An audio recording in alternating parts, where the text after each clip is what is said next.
లేరని ఆకాశానికి చెప్పని ఈ రక్తాక్షర లేఖని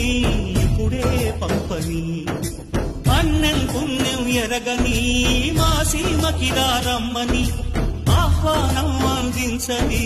మెరిసే చూపుని తొలగింది ముప్పు అని నీలి మప్పు మనసారా నవ్వని చిరుజల్లు ముప్పు మన ముంగిలంత ముత్యాలే చల్లని ఆశాసు గంధమై నేలంతా సంక్రాంతి గీతమే పాడేలా శాంతి మంత్రమై గాలంతా దిశలన్నీ